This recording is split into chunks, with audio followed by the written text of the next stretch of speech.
నమస్తే, welcome to n times. నేను బాపయ్య. సజ్జల విషం కక్కటం ఆపు, ఒక్కసారి కళ్ళు తెరిచి అభివృద్ధి చూడు అని చెప్పి ఈ వీడియోకి నేను ఒక టైటిల్ పెట్టాను. అదేంటి, సజ్జల రామకృష్ణారెడ్డిని పట్టుకుని అంత మాట అంటావా? ఆయన గత వైసీపీ హయాంలో, వైసీపీ అధికారంలో ఉన్నప్పుడు, జగన్మోహన్ రెడ్డి ముఖ్యమంత్రిగా ఉన్నప్పుడు సకల శాఖ మంత్రిగా వ్యవహరించేవాడని తెలుగుదేశం పార్టీ నాయకులు అందరూ అనేవాళ్ళు. ఆ మాట మర్చిపోయావా? ఇప్పుడు ఆయన్ని పట్టుకుని, అంటే వైసీపీ అధికారంలో లేదని, జగన్మోహన్ రెడ్డి ముఖ్యమంత్రి కాదని, సకల శాఖ మంత్రిగా సజ్జల రామకృష్ణారెడ్డి వ్యవహరించటం లేదు కదా అనే ధైర్యంతో నువ్వు ఇంత మాట అంటావా అని మీరు నన్ను అడగొచ్చు. కానీ ఈ మాట అంటోంది నేను కాదు. సజ్జల విషం కక్కడం ఆపు, కళ్ళు తెరిచి అభివృద్ధి చూడు అని అంటోంది తెలుగుదేశం పార్టీ కార్యకర్తలు, నాయకులు. ఎందుకంటే ఆంధ్రప్రదేశ్ ముఖ్యమంత్రి, తెలుగుదేశం పార్టీ అధినేత నారా చంద్రబాబు నాయుడు తరఫున వాళ్ళంతా కూడా ఈ మాట అంటున్నారు. కారణం ఏంటి అంటే, నిన్న సజ్జల ఒక ప్రెస్ మీట్ పెట్టారు. అమరావతికి మామూలుగా అయితే మేము వ్యతిరేకం కాదు. ఎందుకు వ్యతిరేకించాల్సి వస్తుందంటే, అమరావతిలో తీవ్రమైన అవినీతి జరుగుతోంది. ఎక్కువ రేట్లకి కాంట్రాక్టులు కట్టబెట్టి చంద్రబాబు నాయుడు అవినీతి చేస్తున్నాడు. స్క్వేర్ మీటర్కి 20,000 ఖర్చు చేస్తున్నాడు, అంత ఖర్చు చేస్తున్నాడు, ఇంత ఖర్చు చేస్తున్నాడు అని చెప్పేసి సజ్జల రామకృష్ణారెడ్డి కొన్ని తీవ్రమైన ఆరోపణలు చేశారు. అయితే ఈ ఆరోపణలు గతంలో కూడా చేశారు. అంటే 2019 ఎన్నికలకు ముందుకు మనం వెళ్తే అసలు అమరావతిలో ఇన్సైడర్ ట్రేడింగ్ జరుగుతుంది, అమరావతిలో రింగ్ రోడ్ అలైన్మెంట్ మార్చేశారు, అమరావతిలో ఫైబర్ నెట్ కుంభకోణం జరిగింది అని చెప్పేసి ఇలా అనేక రకాల ఆరోపణలు చేశారు. అయితే ఆంధ్రప్రదేశ్ ప్రజలు ఆ మాటలన్నీ నమ్మి అమరావతిలో అన్యాయం జరుగుతుంది తెలుగుదేశం పార్టీ వల్ల, వైసీపీకి అవకాశం ఇద్దాము అని చెప్పి, వైసీపీ అవినీతి లేని అమరావతిని నిర్మిస్తోంది అని చెప్పేసి నమ్మే కదా మీకు అవకాశం ఇచ్చారు. మరి మీరేం చేశారు? అమరావతిలో ముందు అవినీతి జరిగిన వాటిని బయటపెట్టి చంద్రబాబు నాయుడికి, ఆ పార్టీలో అప్పుడు మంత్రులుగా ఉన్న వాళ్ళకి, తెలుగుదేశం పార్టీలో నాయకులు ఎవరైతే మంత్రులుగా పనిచేశారో వాళ్ళకి, ఇక అమరావతిలో అవినీతికి బాధ్యులైన వాళ్ళ అధికారులందరికీ కూడా శిక్ష పడేలాగా చూడాలి కదా. మరి మీరు ఒక్క అవినీతి కార్యక్రమాన్ని కూడా ఎందుకని నిరూపించలేకపోయారు?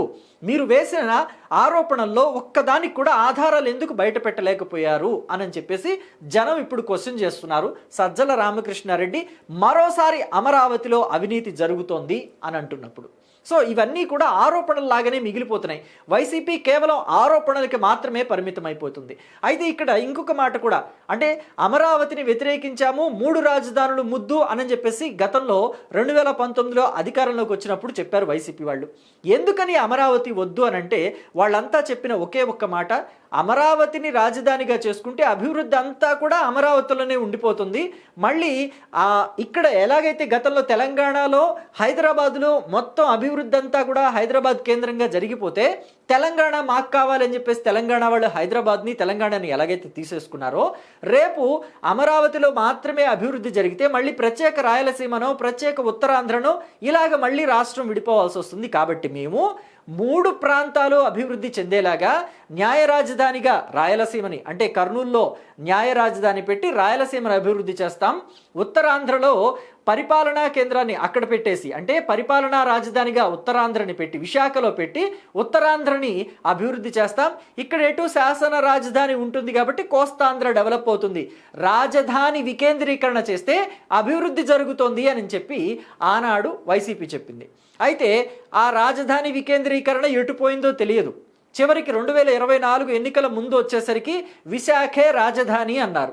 ఆ రాజధాని వికేంద్రీకరణ ఎత్తేసి ముఖ్యమంత్రి ఎక్కడుంటే అక్కడే రాజధాని, అసలు రాజ్యాంగంలో రాజధాని అనే పదమే లేదు అన్నారు. ఇప్పుడు వచ్చేసి మావిగన్ అంటున్నారు. ఇక మరి అభివృద్ధి వికేంద్రీకరణ ఏమైపోయిందో వైసీపీలో అడ్రస్సే లేదు. అసలు అభివృద్ధి వికేంద్రీకరణకి కావాల్సింది ఏంటి? కంపెనీల్ని, పెట్టుబడుల్ని తీసుకురావటం. అది జరగనే లేదు. 0 పెట్టుబడులు వైసీపీ హయాంలో, ఒక్కటి కూడా గ్రౌండ్ అయింది లేదు.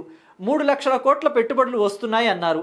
విశాఖలో ఒక సమ్మిట్ పెట్టి ఏమైపోయిందో ఆ సమ్మిట్, ఆ 3 లక్షల కోట్ల పెట్టుబడులు ఏమైపోయినాయో ఎవరికీ అర్థం కాలేదు. సో మొత్తం మీద ఇప్పుడు కూటమి అధికారంలోకి వచ్చిన తర్వాత మరి పెట్టుబడులు ఏమైనా తీసుకొచ్చిందా? వాటిల్లో గ్రౌండ్ అయినవన్నీ ఏంటి అనేది మనం ఒక్కసారి చూద్దాం. ఎందుకంటే వైసీపీ వాళ్ళ లోటుపాట్లు వెతికినప్పుడు మరి ఇక్కడ టీడీపీ వాళ్ళు మేము అభివృద్ధి చేశామని చెప్తున్నారు కదా, మరి దానికి సంబంధించి కూడా మనం చూడాలి. వాళ్ళు ఎంతవరకు చేశారు ఏంటనేది ఒక్కసారి మనం చెక్ చేసే ప్రయత్నం చేద్దాం. సో ఇక్కడ ఫస్ట్ రాయలసీమ దగ్గర నుంచి తీసుకుందాం. రాయలసీమలో రాయల్ ఎన్ఫీల్డ్ అనే దాన్ని తీసుకొచ్చారు. ఆల్రెడీ శంకుస్థాపన కూడా జరిగింది, అంటే గ్రౌండ్ అయిపోయినట్టు. హీరో మోటార్ కార్ప్, అలాగే carrier global, Reliance industries CBG plants, అలాగే అడ్వాన్స్ మీడియం ఎయిర్ క్రాఫ్ట్స్, ఇవన్నీ కూడా రాయలసీమకి వచ్చినవే. వీటితో పాటుగా డ్రోన్ సిటీ, కర్నూలులో డ్రోన్ సిటీని ఏర్పాటు చేశారు. ఇవన్నీ కూడా ఇక్కడ వరకు ఉన్న advance medium air craft, Reliance industries CBG, carrier global, hero motor Corp, royal Enfield, ఇవన్నీ చిత్తూరు, తిరుపతి ఈ ప్రాంతాల్లో ఉన్నవి. ఇక డ్రోన్ సిటీ వచ్చేసి కర్నూలులో ఉంది. అలాగే గ్రీన్ ఎనర్జీ హబ్ కూడా కర్నూలు జిల్లాలోనే ఏర్పాటు చేశారు. ఇవన్నీ మొత్తం కలుపుకొని 2 లక్షల కోట్ల పెట్టుబడులు, 2 లక్షల కోట్ల పెట్టుబడులు, ఒకటి కాదు రెండు కాదు, 2 లక్షల కోట్ల పెట్టుబడులు కేవలం రాయలసీమ వరకే. కేవలం రాయలసీమ వరకు మాత్రమే 2 లక్షల కోట్ల పెట్టుబడులు.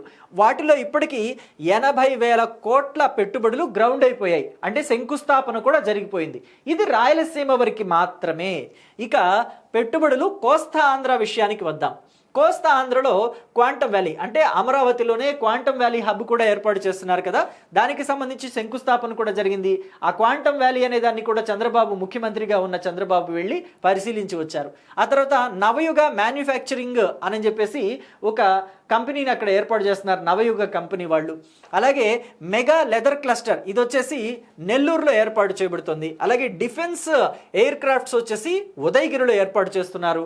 అలాగే బీపీసీఎల్ ప్రాజెక్ట్, ఇది వచ్చేసి ప్రకాశం జిల్లాలో. అలాగే ఇండోసోల్ సోలార్ ప్రైవేట్ లిమిటెడ్, ఇది కూడా ప్రకాశం జిల్లాలో. ఇలాగా కోస్తా ఆంధ్రలో కూడా భారీ స్థాయిలో పెట్టుబడులే తీసుకొచ్చారు. ఎక్కడ కోస్తా ఆంధ్రని కూడా అన్యాయం చేయలేదు. దీంతో పాటుగా అమరావతి కూడా డెవలప్ అవుతుంది. ఇప్పటికే 30 నుంచి 40% పనులు పూర్తయ్యాయి అమరావతిలో.